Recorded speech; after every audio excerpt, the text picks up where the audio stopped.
ಚಿತ್ರಕಲಾ ಶಿಕ್ಷಕರ ಸಮ್ಮೇಳನ ಸಮಿತಿಯ ಈ ಒಂದು ವಿಶೇಷವಾದಂಥ ಸಮ್ಮೇಳನ 2025ರ ವರ್ಣಯಾನದ ಈ ಒಂದು ಸಭಾ ಕಾರ್ಯಕ್ರಮದಲ್ಲಿ ಉಪಸ್ಥಿತಿರುವಂಥ ಈ ಕಾರ್ಯಕ್ರಮದಲ್ಲಿ ಉಪಸ್ಥಿತರಿದ್ದು ಈ ಕಾರ್ಯಕ್ರಮದ ವಿಶೇಷವಾಗಿ ಚಿತ್ರಕಲಾ ಶಿಕ್ಷಕರ ಸಂಘದ ರಾಜ್ಯದ ಅಧ್ಯಕ್ಷರು ಬಹಳಷ್ಟು ವಿಚಾರಗಳ ನಮ್ಮ ಮಧ್ಯದಲ್ಲೀಗ ಚಿತ್ರಕಲಾ ಶಿಕ್ಷಕರ ಬೇಡಿಕೆಗಳು ಮತ್ತು ಅವರ ದುಃಖಗಳನ್ನು ಈಗಾಗಲೇ ವೇದಿಕೆಯಲ್ಲಿ ಹೇಳಿದಂಥ ಗೌರವಾನ್ವಿತ ವಿ ಆವುಟಿ ಅವರೇ, ಅದೇ ರೀತಿ ಕಲ್ಕೂರ ಪ್ರತಿಷ್ಠಾನದ ಅಧ್ಯಕ್ಷರು ಆದರಣೀಯ ಆತ್ಮೀಯರಾಗಿರುವಂಥ ಪ್ರದೀಪ್ ಕುಮಾರ್ ಕಲ್ಕೂರ ಅವರೇ, ಈ ಕಾರ್ಯಕ್ರಮದಲ್ಲಿ ಉಪನಿರ್ದೇಶಕರಾದಂಥ ಶಾಲಾ ಶಿಕ್ಷಣ ಇಲಾಖೆಯ BS ಶಶಿಧರ್ ಅವರೇ, ಕಾರ್ಯಕ್ರಮದಲ್ಲಿ ಉಪಸ್ಥಿತ ಪ್ರೌಢಶಾಲಾ ಸಹಶಿಕ್ಷಕರ ಸಂಘದ ಅಧ್ಯಕ್ಷರಾಗಿರುವಂಥ ಮೊಹಮ್ಮದ್ ರಿಯಾಜ್ ಅವರೇ, ಅದೇ ರೀತಿ ಕಾರ್ಯಕ್ರಮದಲ್ಲಿ ಉಪಸ್ಥಿತಿರುವಂಥ ಶಿಕ್ಷಕರಾಗಿರುವಂಥ ಪ್ರಾಚಾರ್ಯರಾಗಿರುವಂಥ ಶ್ರೀ ಮೋಹನ್ ಕುಮಾರ್ ಅವರೇ, ಪ್ರಸಾದ್ ಆರ್ಟ್ ಗ್ಯಾಲರಿಯ ಸ್ಥಾಪಕರು ಗೌರವಾನ್ವಿತ ಕೋಟಿ ಪ್ರಸಾದ್ ಆಳ್ವ ಅವರೇ, ಅದೇ ರೀತಿ ಕಾರ್ಯಕ್ರಮದಲ್ಲಿ ಉಪಸ್ಥಿತಿರುವಂಥ ಹಿರಿಯರಾಗಿರುವಂಥ ಗೋಪಾಡ್ಕರ್ ಅವರೇ, ಕಾರ್ಯಕ್ರಮದಲ್ಲಿ ಉಪಸ್ಥಿತಿರುವಂಥ ಜಾನ್ಸನ್ ಪಿಂಟೋ ಅವರೇ, ಅಪ್ಪ ಸಾಹೇಬ್ ಗಾಣಿಗರ್ ಅವರೇ, ನಮ್ಮ ಹಿರಿಯರಾಗಿರುವಂಥ ಸೋಮಯಾಜಿ ಅವರೇ, ಅದೇ ರೀತಿ ನನ್ನ ಶಾಲೆಯ ಅಧ್ಯಾಪಕರಾಗಿರುವಂಥ ಮೋಹನ್ ಪೆರ್ಮುದೆ ಅವರೇ, ಉಪಸ್ಥಿತಿರುವಂಥ ಗೌರವಾನ್ವಿತ ಹಿರಿಯರಾಗಿರುವಂಥ ನಿತಿನ್ ಕುಮಾರ್ ಅವರೇ, ಮಿತ್ರರಾಗಿರುವಂಥ ರಾಜೇಂದ್ರ ಶೆಟ್ಟಿ ಅವರೇ, ಉಪಸ್ಥಿತಿರುವಂಥ ಎಲ್ಲ ಪದಾಧಿಕಾರಿಗಳ ಬಂಧುಗಳೇ, ಉಪಸ್ಥಿತಿರುವಂಥ ಎಲ್ಲ ಶಿಕ್ಷಕರೇ, ಆದರಣೀಯ ಹಿರಿಯ ಕಿರಿಯ ಬಂಧುಗಳಿಗೆ ನನ್ನ ವಿಶೇಷವಾದಂಥ ವಂದನೆಗಳನ್ನು ಹೇಳ್ತಾ ಈ ಕಾರ್ಯಕ್ರಮಕ್ಕೆ ಶುಭವನ್ನು ಕೋರ್ತಾ ಇದ್ದೇನೆ. ಇವತ್ತು ಒಂದು ವಿಶೇಷವಾದಂಥ ಸಮ್ಮೇಳನ ಈ ಒಂದು ಸಭಾಂಗಣದಲ್ಲಿ ತೆರೆದಿದೆ. ಸಮ್ಮೇಳನದಲ್ಲಿ ಬಹಳಷ್ಟು ವಿಚಾರಗಳ ಬಗ್ಗೆ ಚಿಂತನೆ ಆಗುತ್ತೆ. ಶಿಕ್ಷಕರ ಬಗ್ಗೆ ಅವರ ಅನುಭವಗಳು ಆಗು ಹೋಗುಗಳ ಬಗ್ಗೆ ಚಿಂತನೆಯನ್ನು ಮಾಡ್ತಾ ಇನ್ನಷ್ಟು ಒಂದು ಒಳ್ಳೆಯ ರೀತಿಯ ವಿಚಾರವನ್ನು ಯಾವ ರೀತಿ ಅನುಷ್ಠಾನ ಮಾಡಬೇಕು ಅಂತ ದೃಷ್ಟಿಯಲ್ಲಿ ಈ ರೀತಿಯ ಸಮ್ಮೇಳನ ಬಹಳ ಮಹತ್ವದ ಪಾತ್ರವನ್ನು ವಹಿಸಿಕೊಳ್ತದೆ. ಬಹಳಷ್ಟು ಅಧ್ಯಾಪಕರಿಗೆ ಬೇರೆ ಬೇರೆ ಹೊಸ ಹೊಸ ವಿಚಾರಗಳನ್ನು ತಮ್ಮ ವಿದ್ಯಾರ್ಥಿಗಳಿಗೆ ತಿಳಿಸುವಂಥ ದೃಷ್ಟಿಯಲ್ಲಿ ಒಂದು ಅಧ್ಯಾಪಕರಾಗಿ ಭಾಳ ವಿಶೇಷವಾಗಿ ವಿದ್ಯಾರ್ಥಿಗಳಿಗೆ ಕೊಡುಗೆ ಅಂತ ಕೊಡುವಂಥ ದೃಷ್ಟಿಯಲ್ಲಿ ಈ ಸಮ್ಮೇಳನದಲ್ಲಿ ಭಾಳಷ್ಟು ಮಾಹಿತಿಗಳು ಲಭ್ಯವಾಗಿ ಸಿಗ್ತದೆ ಅಂತ ಹೇಳುವಂಥದ್ದು ನಾನು ಈ ಸಂದರ್ಭದಲ್ಲಿ ಹೇಳಲಿಕ್ಕೆ ಬಯಸ್ತೇನೆ. ಹಾಗಾಗಿ ಈ ರೀತಿಯ ಸಮ್ಮೇಳನ ಭಾಳ ಯಶಸ್ವಿಯಾಗಿ ಯಾರಿಗೆಲ್ಲ ಆಸಕ್ತಿ ಇದೆ ಅವರಿಗೆ ಇದು ಬಹಳ ದೊಡ್ಡ ರೀತಿಯಲ್ಲಿ ಸಹಕಾರವನ್ನು ಕೊಡ್ತದೆ. ಹಾಗಾಗಿ ಇವತ್ತು ಚಿತ್ರಕಲಾ ಶಿಕ್ಷಕರ ಈ ಒಂದು ಸಮ್ಮೇಳನ, ಅದರಲ್ಲಿ ಕೂಡ ಶಿಕ್ಷಕರ ಬೇರೆ ಬೇರೆ ಬೇಡಿಕೆಗಳನ್ನು ಕೂಡ ಅವರು ಹೇಳಿದರು. ಒಂದು ಶಿಕ್ಷಕರಾಗಿ ತಾವು ಯಶಸ್ವಿಯಾದಂಥ ಜೀವನವನ್ನು ನಡೆಸಬೇಕು, ವಿದ್ಯಾರ್ಥಿಗಳಿಗೆ ಯಶಸ್ವಿಯಾಗಿ ತಮ್ಮ ಜವಾಬ್ದಾರಿಯುತವಾಗಿ ತಮ್ಮ ವಿದ್ಯಾರ್ಥಿಗಳಿಗೆ ತಮ್ಮ ಎಲ್ಲ ವಿಚಾರವನ್ನು ಒಂದು ಅಧ್ಯಾಪಕರಾಗಿ ಕಳಿಸ್ಕೊಳ್ಬೇಕು ಅಂತೇಳಿ ಆದರೆ ಅವರ 10 ಬೇಡಿಕೆಗಳನ್ನು ಕೂಡ ಸರಿಯಾಗಿ ಅದನ್ನು ಅನುಷ್ಠಾನ ಮಾಡಿಕೊಂಡು ಅವರಿಗೆ ವಿಶೇಷವಾಗಿ ಅದರ ಅವಕಾಶವನ್ನು ಕಲ್ಪಿಸಿಕೊಡುವಂಥದ್ದು ಕೂಡ ಎಲ್ಲರ ಜವಾಬ್ದಾರಿ. ಹಾಗಾಗಿ ಇವತ್ತು ಶಿಕ್ಷಕರ ಈ ರೀತಿಯ ಸಮ್ಮೇಳನದಲ್ಲಿ ಭಾಳಷ್ಟು ವಿದ್ಯಾರ್ಥಿಗಳು ಭಾಗವಹಿಸಿದ್ದಾರೆ. ನಾನು ಒಂದಂತೂ ಮಾತ್ರ ಸತ್ಯ, ನಾನು ಸಹಜವಾಗಿ ಚಿತ್ರಕಲಾ ಶಿಕ್ಷಕರ ವಿಚಾರದ ಬಗ್ಗೆ ಹೇಳಬೇಕು ಅಂತ ಹೇಳಿದ್ರೆ ಇಡೀ ಅಧ್ಯಾಪಕ ವೃಂದದಲ್ಲಿ ಬಹಳ ತಾಳ್ಮೆ ಉಳ್ಳವರು ಯಾರು ಅಂತ ಕೇಳಿದ್ರೆ ಚಿತ್ರಕಲಾ ಶಿಕ್ಷಕರು. ಚಿತ್ರಕಲಾ ಅಂತ ಹೇಳಿದ್ರೆ ಅದನ್ನು ಬಹಳಷ್ಟು ನಾಜೂಕಾಗಿ ಮಾಡಬೇಕಾದಂಥ ವಿಚಾರ ಆದ ಕಾರಣ ಬಹಳ ದೊಡ್ಡ ತಾಳ್ಮೆಯಲ್ಲಿ ಅದನ್ನು ಸಂಪೂರ್ಣಗೊಳಿಸಬೇಕಾದಂಥ ಜವಾಬ್ದಾರಿ ಇರುವಂಥ ಸಂದರ್ಭದಲ್ಲಿ ಅವರಿಗೆ ಸಹಜವಾಗಿ ತಾಳ್ಮೆಗಳು ಅವರ ಜೀವನದಲ್ಲಿ ಬಹಳ ಒಳ್ಳೆಯ ರೀತಿಯಲ್ಲಿ ತಾಳ್ಮೆಗಳನ್ನು ಅವರು ಬರುವಂಥದ್ದಾಗತ್ತೆ ಅಂತ ನನ್ನ ನಂಬಿಕೆ. ಅದರ ಒಟ್ಟಿಗೆ ನಾವು ಸಹಜವಾಗಿ ವಿದ್ಯಾರ್ಥಿಗಳಿಗೆ ಒಂದು ವಿದ್ಯಾರ್ಥಿಗಳಿಗೆ ಒಂದು ಸುಂದರವಾಗಿ ಅವರ ಬರೆಯುವಂಥ ಹ್ಯಾಂಡ್ ರೈಟಿಂಗ್ ಒಳ್ಳೆಯದಾಗಬೇಕು ಅಂತ ಹೇಳಿದ್ರೆ ಅವರಿಗೆ ಚಿತ್ರಕಲಾ ವ್ಯವಸ್ಥೆ ಮಾಸ್ಟರ್ಗೆ ಅಡಿಯಲ್ಲಿ ಹಾಕ್ತಾರೆ, ಸ್ವಲ್ಪ ವಿದ್ಯೆ ಒಳ್ಳೆಯ ಹ್ಯಾಂಡ್ ರೈಟಿಂಗ್ ಬರಲಿ ಅಂತೇಳಿ. ಹಾಗೆ ಬೇರೆ ಬೇರೆ ರೀತಿಯ ಅನುಭವಗಳು ಚಿತ್ರಕಲಾ. ಒಟ್ಟಾರೆ ನಾವು ಎಲ್ಲೋ ಒಂದು ಕಡೆ ಈಗಿನ ದಿನಗಳಲ್ಲಿ,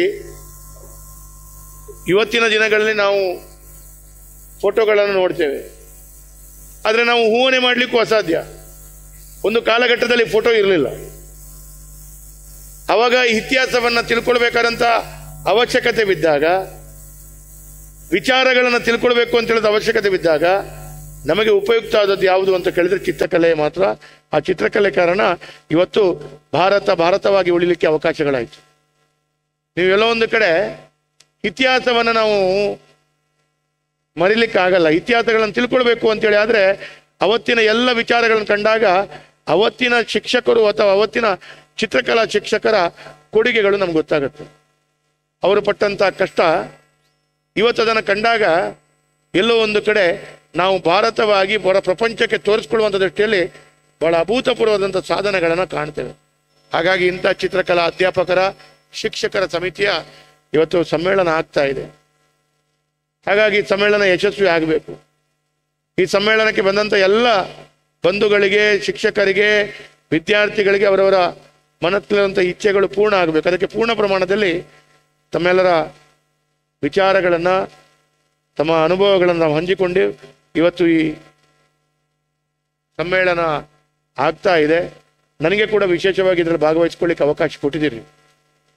ಒಂದು ಶಾಸಕ ನೆಲೆಯಲ್ಲಿ ನಿಮ್ಮ ಈ ಒಂದು ಸಮ್ಮೇಳನದಲ್ಲಿ ಭಾಗವಹಿಸ್ಕೊಳ್ತಾ ನನಗೆ ಕೂಡ ವಿಶೇಷವಾಗಿ ಚಿತ್ರಕಲಾ ಶಿಕ್ಷಕರ ಬಗ್ಗೆ ಅವರ ವಿಚಾರಗಳನ್ನು ತಿಳ್ಕೊಳ್ಳುವಂಥ ಅವಕಾಶಗಳಾಯಿತು.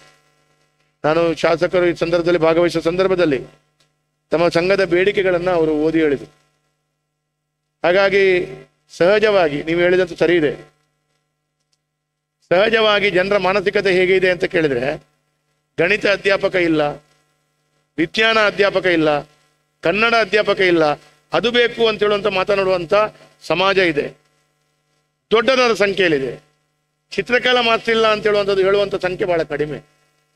ಯಾಕೆಂದ್ರೆ ಸಹಜವಾಗಿ ಆಸಕ್ತಿ ಇದ್ದವರು ಮಾತ್ರ ಅದ್ರ ಬಗ್ಗೆ ಹೇಳ್ತಾರೆ. ಇನ್ನಿತರ ಜನರಲ್ ಸ್ಟೂಡೆಂಟ್ಸ್ಗಳು ಅದ್ರ ಬಗ್ಗೆ ಮಾತಾಡಲ್ಲ, ಯಾಕಂದ್ರೆ ಅವರಿಗೆ ಆಸಕ್ತಿ ಇರಲ್ಲ. ಜನರಲ್ ಪೇರೆಂಟ್ಸ್ಗಳು ಕೂಡ ಮಾತಾಡಲ್ಲ, ತಂದೆ ತಾಯಿಯವರು ಮಾತಾಡಲ್ಲ, ಹೆತ್ತವರು ಮಾತಾಡಲ್ಲ. ಹಾಗಾಗಿ ಬೇರೆ ಎಲ್ಲರ ಧ್ವನಿಯಾಗಿ ಮಾತಾಡಲಿಕ್ಕೆ ತುಂಬ ಜನರು ಸಿಗ್ತಾರೆ, ತುಂಬ ಜನರು ಮಾತಾಡ್ತಾರೆ. ಆದರೆ ಶಿಕ್ಷಕರ ಧ್ವನಿಯಾಗಿ ಮಾತಾಡುವಂಥದ್ದು ಕೆಲವೇ ಜನರಲ್ಲಿ ಮಾತಾಡಬೇಕು. ಯಾಕೆಂತ ಕೇಳಿದ್ರೆ ಶಿಕ್ಷಕರ ಧ್ವನಿ ಪಾಪ ಅವರ ನಿಜವಾದ ಬೇಡಿಕೆ. ಯಾವತ್ತಿವರು ಹೇಳಿದಂಥದ್ದು ನಾನು ಕೇಳಿಸ್ಕೊಂಡೆ. ಶಾಲೆಗೆ ಒಂದು ಅಧ್ಯಾಪಕರು ಬೇಕು, ಶಾಲೆಗೆ ಒಂದು ಬೇಡ 2 ಶಾಲೆಗಾದ್ರೂ ಒಂದು ಕೊಡಿ, ನನಗೆ ಹೊಟ್ಟೆ ಹಸು ಇದೆ 4 ಇಡ್ಲಿ ಕೊಡಿ, 4 ಇಡ್ಲಿ ಕೊಡ್ಲಿಕ್ಕೆ ಆಗೋದೇ ತೊಂದರೆ ಇಲ್ಲ, ಒಂದಾದ್ರೂ ಕೊಡಿ ಅಂತೇಳುವ ರೀತಿಯ ಬೇಡಿಕೆಯಲ್ಲಿ ಇವತ್ತು ಚಿತ್ರಕಲಾ ಶಿಕ್ಷಕರು ಆ ಬೇಡಿಕೆಯನ್ನು ಇಡುವಂಥ ರೀತಿಯ ಒಂದು ಆ ಪರಿಸ್ಥಿತಿಯನ್ನು ನಾನು ಕಾಣ್ತಾ ಇದ್ದೇನೆ. ಹಾಗಾಗಿ ತಮ್ಮ ಎಲ್ಲ ಬೇಡಿಕೆಗಳಿಗೆ ನನಗೆ ಗೊತ್ತಿಲ್ಲ ಸರ್ಕಾರದ ವ್ಯವಸ್ಥೆಯಲ್ಲಿ. ನಾನು ಇವತ್ತು ಸಹಜವಾಗಿ ಹೇಳಬೇಕು ಅಂತ ಹೇಳಿದ್ರೆ, ನನ್ನ ಜವಾಬ್ದಾರಿಗಳು ಶಾಸಕರು ಅಂತ ಹೇಳಿದ್ರೆ, ಇದರಲ್ಲಿ ಕೂಡ ಇವತ್ತು ಆಡಳಿತ ಮತ್ತು ವ್ಯವಸ್ಥಿತವಾಗಿ ಆಡಳಿತ ಪಕ್ಷದ ಶಾಸಕರು ಅಥವಾ ಸ್ಪೀಕರ್ ಅಥವಾ ವಿರೋಧ ಪಕ್ಷದ ಶಾಸಕರು ಅಂತ ಹೇಳಿದ್ರೆ ನಾವು ವಿರೋಧ ಪಾರ್ಟಿಯಲ್ಲಿದ್ದೇವೆ. ಹಾಗಾಗಿ ನನ್ನ ಜವಾಬ್ದಾರಿಗಳು ಏನಂತ ಹೇಳಿದ್ರೆ 100ಕ್ಕೆ 100 ಸರ್ಕಾರದ ಗಮನಕ್ಕೆ ತರಬೇಕು. ವಿಧಾನಸಭೆಯಲ್ಲಿ ಇದರ ಬಗ್ಗೆ ಮಾತಾಡ್ತೇನೆ, 100ಕ್ಕೆ 100 ಮಾತಾಡ್ತೇನೆ. 100ಕ್ಕೆ 100 ನಿಮ್ಮ ಈ ಬೇಡಿಕೆಯನ್ನ ವಿಧಾನಸೌಧದಲ್ಲಿ ನಾನು ಓದಿ ಹೇಳುವಂಥದ್ದು ನೀವು ಕಣ್ಣಾರೆ ಕಾಣ್ತೀರಾ, ಅದರಲ್ಲಿ 2 ಮಾತಿಲ್ಲ. ಮತ್ತು ಮಧು ಬಂಗಾರಪ್ಪರ ಹತ್ರ ಕೂಡ ನಾನು ಇದರ ಬಗ್ಗೆ ಉಲ್ಲೇಖ ಮಾಡ್ತೇನೆ, 100ಕ್ಕೆ 100 ಮಾಡ್ತೇನೆ. ಮಧು ಬಂಗಾರಪ್ಪ ಅವರು ನಮ್ಮ ಆತ್ಮೀಯ ಮಿತ್ರರು. ಸೈದ್ಧಾಂತಿಕವಾಗಿ ನನ್ನ ಮತ್ತು ಅವರ ಚಿಂತನೆ ನಮಗೆ ಹೋಲಿಕೆ ಬರುವುದಿಲ್ಲ ಅಂತ ಬಿಟ್ಟರೆ ನನಗೆ ಅವರ ಆತ್ಮೀಯ ಮಿತ್ರರೇ. ಹಾಗಾಗಿ ಅವರ ಹತ್ರ ನಾನು ಕೂತು ಇದಕ್ಕೊಂದು ವಿಶೇಷವಾಗಿ ನನ್ನ ಇದರ ಮೇಲೆ ಲೆಟರ್ ಇಟ್ಟು ಅವರ ಹತ್ರ ಇದರ ಬಗ್ಗೆ ಚರ್ಚೆ ಮಾಡ್ತೇನೆ. ಮತ್ತು ವಿಧಾನಸೌಧದಲ್ಲಿ ತಮ್ಮ ಧ್ವನಿಯಾಗಿ ಚಿತ್ರಕಲಾ ಅಧ್ಯಾಪಕರಿಗೆ ನಿಮ್ಮ ಧ್ವನಿಯಾಗಿ ಶಾಸಕ ವೇದವ್ಯಾಸ ಕಾಮತ್ ನಾನು ಮಾತಾಡ್ತೇನೆ ಅಂತ ಹೇಳುವಂಥದ್ದು ಹೇಳ್ತೇನೆ. ಅದರಲ್ಲಿ ಯಾವುದೇ ಸಂದೇಹಗಳಿಲ್ಲ. ನಿಮ್ಮ ಬೇಡಿಕೆಗಳು ಕೂಡ ನಿಜವಾಗಿ ಈಡೇರಿಸಬೇಕಾದಂಥ ಬೇಡಿಕೆಗಳು, ನಿಜವಾಗಿ ನ್ಯಾಯಸಮ್ಮತವಾದಂಥ ಬೇಡಿಕೆಗಳು ತಾವು ಹೇಳಿದಿರಿ. ಒಬ್ಬ ಅಧ್ಯಕ್ಷರು, ರಾಜ್ಯದ ಅಧ್ಯಕ್ಷರು ಇದನ್ನು ಹೇಳ್ತಾ ಹೇಳ್ತಾ ಕೆಲವಾರು ವರ್ಷಗಳಲ್ಲಿ ಅವರ ವಯಸ್ಸು ಪ್ರತಿ ವರ್ಷ ಒಂದೊಂದು ಹೆಚ್ಚಾಗ್ತಾ ಇದೆ ಅಲ್ಲ ಸರ್? ಒಬ್ಬ ಕೆಲವಾರು ವರ್ಷಗಳಿಂದ ರಿಟೈರ್ಡ್ ಅಲ್ಲ, ಕೆಲವಾರು ವರ್ಷಗಳಿಂದ ಪಾಪ ಹೇಳ್ತಾ ಇದ್ದಾರೆ. ಆದರೆ ಆಗಿಲ್ಲ. ಆದರೆ ನನಗೆ ಇವತ್ತು ಇದು ಗಮನಕ್ಕೆ ಬಂದ ನಂತರ ನನಗೆ ಗೊತ್ತಿಲ್ಲ, ಸಹಜವಾಗಿ ಇವತ್ತು ಸರ್ಕಾರ ನೋಡುವಂಥ ದೃಷ್ಟಿಕೋನ ಬೇರೆ ಇದೆ. ಹೊಸತಾದ ಯಾವುದೇ ಒಂದು ವಿಚಾರಗಳು ಸರ್ಕಾರ ಕೊಡುವಂಥ ಮಟ್ಟಕ್ಕೆ ಇಲ್ಲ ಇವತ್ತು. ಯಾಕಂದರೆ ಗ್ಯಾರಂಟಿ ಕೊಟ್ಟ ನಂತರ ಸಹಜವಾಗಿ ಹೊಸ ಈಗ ಸಹಜವಾಗಿ ಹೊಸ ಚಿತ್ರಕಲಾ ಶಿಕ್ಷಕರು ನೇಮಕ ಮಾಡಬೇಕು ಅಂತೇಳಿ ಆದರೆ ನೂರಾರು ಶಿಕ್ಷಕರುಗಳು ಅಥವಾ ಒಂದು 200-500 ಶಿಕ್ಷಕರುಗಳು ಈ ರೀತಿಯ ಸಂಖ್ಯೆಗಳಲ್ಲಿ ಬೇಡಿಕೆಯನ್ನು ಈಡೇರಿಸಬೇಕು, ಆ ಶಿಕ್ಷಕರ ನೇಮಕ ಮಾಡಬೇಕು ಅಂತ ಹೇಳಿದ್ರೆ ಸರ್ಕಾರಕ್ಕೆ ಅದಕ್ಕೆ ಅವರಿಗೆ ಶಿಕ್ಷಕರಿಗೆ ಬೇಕಾದಂಥ ಎಲ್ಲ ಮೂಲಭೂತ ವ್ಯವಸ್ಥೆಗಳಿಂದ ಹಿಡಿದು ಎಲ್ಲ ವಿಚಾರಗಳು ಮಾಡುವಂಥ ರೀತಿಯಲ್ಲೇ ಇವತ್ತು ಆರ್ಥಿಕವಾಗಿ ವ್ಯವಸ್ಥೆ ಆಗಿದೆಯೋ ಅಂತ ಹೇಳಿದ್ರೆ ಇಲ್ಲ. ನನಗೆ ಹೇಳಬಾರ್ದು ಈ ಮಾತು, ಆದರೂ ನಾನು ಹೇಳಬೇಕಾದಂಥ ವಿಚಾರಗಳು ಸತ್ಯವೇ. ಯಾಕೆ ಅಂತ ಕೇಳಿದರೆ ಇವತ್ತು ಸರ್ಕಾರದ ಪರಿಸ್ಥಿತಿ ಹೇಗಿದೆ ಅಂತ ಕೇಳಿದರೆ, ಒಂದು ಕಡೆಯಲ್ಲಿ ಆಶಾ ಕಾರ್ಯಕರ್ತರು, ಅಂಗನವಾಡಿ ಕಾರ್ಯಕರ್ತರು, ಈ ಗ್ರೂಪ್ ವರ್ಕರು ಅಥವಾ ಟೆಂಪ್ರರಿ ಕೆಲಸ ಮಾಡುವವರು ಇವರಿಗೆ ಸಂಬಳ ಕೊಡ್ತಾ ಇರುವಾಗ 3 ತಿಂಗಳು 4 ತಿಂಗಳು 5 ತಿಂಗಳು ಅವರ ಸಂಬಳ ನಿಲ್ಲಿಸೋದು.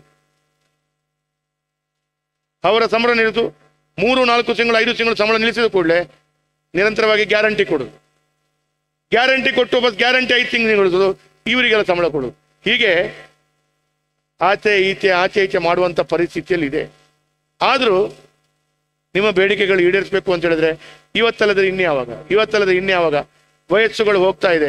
ನಮಗೆ ಅದರಲ್ಲಿ ಕೂಡ ನಮ್ಮ ಬೇಡಿಕೆಗಳು ನಮಗೆ ಸಿಗ್ತಾ ಇಲ್ಲ ಅಂತ ಹೇಳೋದು, ಬೇರೆಯವರಿಗೆ ಸಿಕ್ಕಾಗ ಸಹಜವಾಗಿ ನಮಗೆ ಸಿಗುವುದಿಲ್ಲ ಅಂತ ಹೇಳಿದ್ರೆ ಮನಸ್ಸಿಗೆ ದುಃಖ ಕೂಡ ಆಗುತ್ತೆ.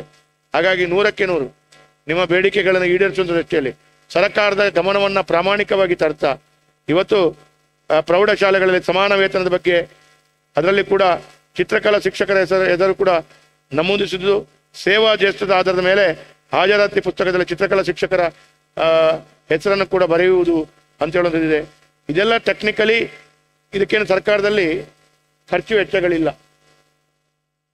1 ರೂಪಾಯಿ ಖರ್ಚು ವೆಚ್ಚಗಳಿಲ್ಲ. ಇದೆಲ್ಲ ಆಡಳಿತದ ವ್ಯವಸ್ಥೆಯಲ್ಲಿ ಸರಿಪಡಿಸ್ಕೊಂಡು ಹೋಗಬೇಕಾದಂಥ ಜವಾಬ್ದಾರಿಗಳು. ಸಹಜವಾಗಿ ಸರ್ಕಾರ ಏನು ಮಾಡುತ್ತಂದ್ರೆ ಕೈಯಿಂದ ಹಣ ಹೋಗುವಾಗ ಸರ್ಕಾರ ಸುಲಭದಲ್ಲಿ ಮಾಡಲ್ಲ.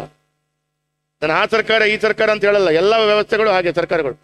ಸಹಜವಾಗಿ ನಮ್ಮ ಮನೆ ಮಕ್ಕಳು ಯಾವುದೇ ಬೇಡಿಕೆಯನ್ನು ಕೊಟ್ಟಾಗ ಕೂಡ ನಾವು ಹೀಗೆ ಕೈ ಎಲ್ಲೆ ತೂಕ ಅಂತ ಹೇಳ್ತೇವೆ, ಅಪ್ಪಂದಿರೋ ಅಥವಾ ತಾಯಂದಿರು. ಸಹಜವಾದಂಥ ಅದು ಮಾನಸಿಕತೆ. ಆದರೆ ಇದರಲ್ಲಿ ಏನು ಅಂತ ಕೇಳಿದ್ರೆ, ಕೆಲವಾರು ಸರ್ಕಾರಕ್ಕೆ ಆರ್ಥಿಕವಾಗಿ ಜವಾಬ್ದಾರಿ ಉಳುವಂಥ ವ್ಯವಸ್ಥೆಯಲ್ಲಿ ಆರ್ಥಿಕವಾಗಿ ಅದರ ವ್ಯವಸ್ಥೆಯನ್ನು ಜೋಡಿಸ್ಕೊಳ್ಬೇಕಾದಂಥ ವ್ಯವಸ್ಥೆ ಇರ್ಬೋದು. ಇನ್ನು ಕೆಲವು ಅವರ ಆಡಳಿತದ ಸುಧಾರಣೆಯಲ್ಲಿ ಇದನ್ನೆಲ್ಲ ಮಾಡ್ಬೋದು.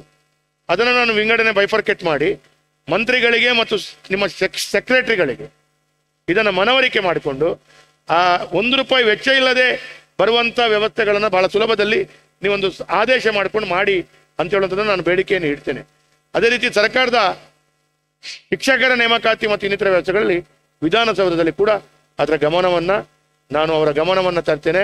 ನಿಮ್ಮ ಧ್ವನಿಯಾಗಿ ಒಂದು ಚಿತ್ರಕಲಾ ಶಿಕ್ಷಕರಾಗಿ ವಿಧಾನಸೌಧದಲ್ಲಿ ಮಾತಾಡಿದರೆ ಹೇಗೆ ಅದೇ ರೀತಿಯ ಭಾವನೆಯೊಂದಿಗೆ ನಾನು ಶಾಸಕನಾಗಿ ಮಾತಾಡ್ತೇನೆ ಅಂತ ಮಾತನ್ನು ಹೇಳ್ತಾ, ನಿಮಗೆ ನನ್ನ ತುಂಬು ಹೃದಯದ ಧನ್ಯವಾದಗಳು. ನನಗೆ ಒಂದು ವಿಶೇಷವಾಗಿ ನನಗೆ ನಿಮ್ಮ ಮಿತ್ರರು ಪಿಂಟೋ ಅವರು ಎಲ್ಲಿದ್ದಾರೆ sir? Johnson sir. Johnson Pinto ಅವರು ಅಲ್ಲಿದ್ದಾರೆ ನೋಡಿ ಸರ್. ಒಂದು ಸಲ ನಾನೊಂದು ಕಾರ್ಯಕ್ರಮಕ್ಕೆ ಹೋಗಿದ್ದೆ. ಕಾರ್ಯಕ್ರಮದಲ್ಲಿ ಹೀಗೆ ಭಾಷಣ ಮಾಡ್ತಾ ಇದ್ದೆ. ಭಾಷಣ ಮಾಡಿ ಹೊರಗಡೆ ಬರುವಾಗ ನನ್ನ ಚಿತ್ರ ಬಿಡಿಸಿ ನನ್ನ ಕೈಯಲ್ಲಿ ಕೊಟ್ಟರು. ಮೊನ್ನೆ ಅವರು ನನಗೆ ಆಮಂತ್ರಣ ಪತ್ರಿಕೆ ಕೊಡ್ಲಿಕ್ಕೆ ಬಂದಿದ್ರು. ನಾನು ಕೂತ್ಕೊಳ್ಳುವಲ್ಲೇ ಅದನ್ನು ಇಟ್ಟಿದ್ದೇನೆ, ಸರಿಯಲ್ಲ ಸರ್? ನನ್ನ ಕ್ಯಾಬಿನಲ್ಲೇ ಇಟ್ಟಿದ್ದೇನೆ. ನನಗೆ ಸಾವಿರಾರು ಚಿತ್ರಗಳು ಆ ರೀತಿ ನನಗೆ ಬಂದಿದೆ. ಆದರೆ ಅವರು ಬಿಡಿಸಿ ತಂದು ಕೊಟ್ಟಂಥ ಚಿತ್ರವನ್ನು ನನ್ನ ಆಫೀಸಿನಲ್ಲಿ, ಬೇರೆ ಎಲ್ಲ ನಾನು ಬೇರೆ ಕಡೆ ಇಟ್ಟಿದ್ದೇನೆ. ಹಾಗಾಗಿ ನನಗೆ ಅಂದೊಂದು ಅವರು ಕಾರ್ಟೂನ್ ಆರ್ಟಿಸ್ಟ್, ಸರಿಯಲ್ಲ? ವಂಡರ್ಫುಲ್. ಹಾಗೆ ನಾವು ಶಾಲೆಯಲ್ಲಿ ಕಲಿಯುವಾಗ ನಮ್ಮ ಮೋಹನ್ ಮಾಸ್ಟರ್ ಇದ್ರು. ಅದರ ನಂತರ ಇನ್ನೊಬ್ಬರು ಜಿ ಪಿ ಶೆಟ್ಟಿ ಅಂತಿದ್ರು ಸರ್, ಸರಿ ನೆನಪಿದೆಯಾ? ಅವರೀಗ ಎಲ್ಲಿದ್ದಾರೆ ನಾನು ನೋಡಿಲ್ಲ. ಅವರು ಅವರು ನಮಗೆ ಶಾಲೆಯಲ್ಲಿರುವಾಗ ಹೊಟ್ಟೆಯನ್ನು ಹಿಡಿದುಕೊಂಡು ಎಳೆಯುವುದವರು. ಈಗೆಲ್ಲ ಮಕ್ಕಳಿಗೆ ಹಾಗೆ ಇಲ್ಲ, ಹೊಟ್ಟೆ ಹೀಗೆ ಹೀಗೆ ಮಾಡುದು. ಪಾಪ ಇವರು ಸ್ವಲ್ಪ ಪಾಪ, ಅವರು ಸ್ವಲ್ಪ ಜೋರ ಇದ್ರು, ಅವರು ಇದ್ರು ಇವರು ಇದ್ರು ನಮಗೆ. ಹಾಗಾಗಿ ಒಂದು ಒಳ್ಳೆಯ ಅಧ್ಯಾಪಕರ ತಂಡ, ಶಿಕ್ಷಕರ ತಂಡ ವಿದ್ಯಾರ್ಥಿಗಳನ್ನ ಮುಂದಿನ ದಿನಗಳಲ್ಲಿ ಮುಂದಿನದ ಭಾರತದ ಯಶಸ್ವಿ ಪ್ರಜೆಯಾಗಿ ಮಾಡುವಂಥ ದೃಷ್ಟಿಯಲ್ಲಿ, ಚಿತ್ರಕಲೆಯ ಮಹತ್ವವನ್ನು ತಿಳಿಸ್ಕೊಳ್ಳುವಂಥ ದೃಷ್ಟಿಯಲ್ಲಿ ಶಿಕ್ಷಕರ ಬಹಳ ದೊಡ್ಡ ರೀತಿಯ ಪಾತ್ರ ಇದೆ. ಆ ಪಾತ್ರವನ್ನ ಮುಂದುವರಿಸಿಕೊಂಡು ಹೋಗುವಂಥ ಶಿಕ್ಷಕರ ತಮ್ಮ ಭಾವನೆಗಳಿಗೆ ನಾನು ಸಹಜವಾಗಿ ನಾವು ನಮ್ಮ ಪ್ರಯತ್ನಗಳನ್ನು ಮಾಡಬೇಕು, ಅವರಿಗೆ ಅವರ ಬೇಡಿಕೆಯನ್ನು ಈಡೇರಿಸುವಂಥ ದೃಷ್ಟಿಯಲ್ಲಿ ನಮ್ಮ ಕೆಲಸ ಕಾರ್ಯಗಳನ್ನು ಮಾಡಬೇಕು ಅಂತ ಹೇಳುವಂಥದ್ದು ಹೇಳ್ತಾ, 100ಕ್ಕೆ 100 ಮಾಡ್ತೇನೆ ಅಂತ ಹೇಳುವಂಥ ನಾನು ಭಾವನೆಗಳನ್ನು ವ್ಯಕ್ತಪಡಿಸ್ತಾ ಕೊನೆಯದಾಗಿ ಒಂದು ಮಾತನ್ನು ಹೇಳ್ತೇನೆ. ಕಲ್ಕೂರ್ರೆ, ರಾಜಕಾರಣಿಗಳು ಬಹಳಷ್ಟು ತಪ್ಪುಗಳನ್ನು ಮಾಡ್ತಾರೆ ಸರ್. ಯಾವ್ಯಾವ ತಪ್ಪು ಅಂತ ಕೇಳಿದ್ರೆ, ರಾಜಕಾರಣಿಗಳು ಸಹಜವಾಗಿ ಕಾರ್ಯಕ್ರಮಕ್ಕೆ ತಡವಾಗಿ ಬರ್ತಾರೆ. ನಿಮ್ಮ ಕಾರ್ಯಕ್ರಮ ಶುರುವಾಗಿ ರಾಜ್ಯಾಧ್ಯಕ್ಷರು ಮಾತಾಡ್ತಾ ಇರುವಾಗ ತಡವಾಗಿ ಬಂದು ಕಾರ್ಯಕ್ರಮದಲ್ಲಿ ಕೂತ್ಕೊಳ್ತಾರೆ. ಆದರೆ ನೀವು ಪ್ರೀತಿಯಲ್ಲಿ ಶಾಸಕರು ಅಂತ ಹೇಳುವ ಕಾರಣ, ಸರ್ಕಾರದ ಒಂದು ರೀತಿಯ ಪ್ರತಿನಿಧಿ ಅಂತ ಹೇಳುವ ಕಾರಣ ನಮಗೆ ವೇದಿಕೆಯಲ್ಲಿ ಮಧ್ಯದ ಸ್ಥಾನದಲ್ಲಿ ಕೊಟ್ಟು ನಮ್ಮನ್ನು ಕ್ಷಮೆ ಕೊಡ್ತೀರಿ. ಎರಡನೇದು ಏನು ಅಂತ ಕೇಳಿದ್ರೆ, ನಾವು ಮಾಡುವಂಥ ತಪ್ಪು ಮೈಕ ಸಿಕ್ಕಿದ್ರೆ ಬಿಡುವುದೇ ಇಲ್ಲ, ಮಾತಾಡ್ತಾ ಹೋಗ್ತೇವೆ. ಹಾಗೆ ಮೈಕ ಸಿಕ್ಕುವಾಗ ಮಾತಾಡ್ತಾ ಇದ್ದೇವೆ, ಅದನ್ನು ಕೂಡ ಕ್ಷಮೆ ಕೊಟ್ಟು, ನೀವು ನಮ್ಮನ್ನು ಕ್ಷಮೆ ಕೊಟ್ಟು ಮಧ್ಯದಲ್ಲಿ ಒಂದು ಕುರ್ಚಿ ಹಾಕಿ ಕೊಟ್ಟು ನಮಗೆ ಕೂತ್ಕೊಳ್ಳಿಕ್ಕೆ ಅವಕಾಶ ಕೊಡ್ತೀರಿ, ಅದನ್ನು ಕೂಡ ಕ್ಷಮೆ ಕೊಡ್ತೀರಿ. ಮೂರನೇದು ಏನು ಅಂತ ಕೇಳಿದ್ರೆ, ಅದನ್ನು ಮಾತ್ರ ನೀವು ಈಗ ಕ್ಷಮೆ ಕೊಡಬೇಕು, ಇನ್ನೂ ಕೊಡಬೇಕು. ನನ್ನ ಮೈಕ ಬಿಟ್ಟ ಕೂಡಲೇ ಮೆಲ್ಲ ಹೀಗೆ ಹೋಗ್ತೇನೆ. ನನ್ನ ಮೈಕ ಈ ಬಿಟ್ಟ ಕೂಡಲೇ ನಿಮ್ಮ ಕಾರ್ಯಕ್ರಮಗಳು ಮುಂದುವರಿಸಲಿ, ನಾನು ಹೀಗೆ ಮೆಲ್ಲ ಹೋಗ್ತೇನೆ. ಅದಕ್ಕೆ ಕೂಡ ಕ್ಷಮೆ ಕೊಟ್ಟು ನನ್ನನ್ನು ನೀವು ಅವಕಾಶಗಳು ಮಾಡಿಕೊಡ್ಬೇಕು ಅಂತೇಳಿ ರಾಜ್ಯಾಧ್ಯಕ್ಷತೆ. ನಿಮ್ಮನ್ನು ಕಂಡ್ರೆ ಬಹಳ ಖುಷಿ ಆಗ್ತದೆ. ನಗು ಮುಖದ ನಿಮ್ಮ ಮುಖ, ಅದರಲ್ಲಿ ಕೂಡ ಗಡ್ಡ ಎಲ್ಲ ಬಿಟ್ಟಾಗ ಬಹಳ ಒಳ್ಳೆ ಕಾಣ್ತದೆ. ನಿಮ್ಮ ಬಹಳ ಒಳ್ಳೆಯ ವ್ಯಕ್ತಿ ಅಂತೇಳಿ ಮುಖದಲ್ಲಿ ಕಾಣುತ್ತೆ. ಹಾಗಾಗಿ ನಿಮಗೆ ಇನ್ನಷ್ಟು ನನ್ನ ಶುಭ ಹಾರೈಕೆಗಳು ಹೇಳ್ತಾ, ಈ ಕಾರ್ಯಕ್ರಮಕ್ಕೆ ಶುಭವನ್ನ ಕೋರ್ತಾ ನನ್ನ ಮಾತುಗಳನ್ನು ಮುಕ್ತಾಯಗೊಳಿಸ್ತೀನಿ. ಬೋಲೋ ಭಾರತ್ ಮಾತಾ ಕಿ. ತಾಳ್ಮೆ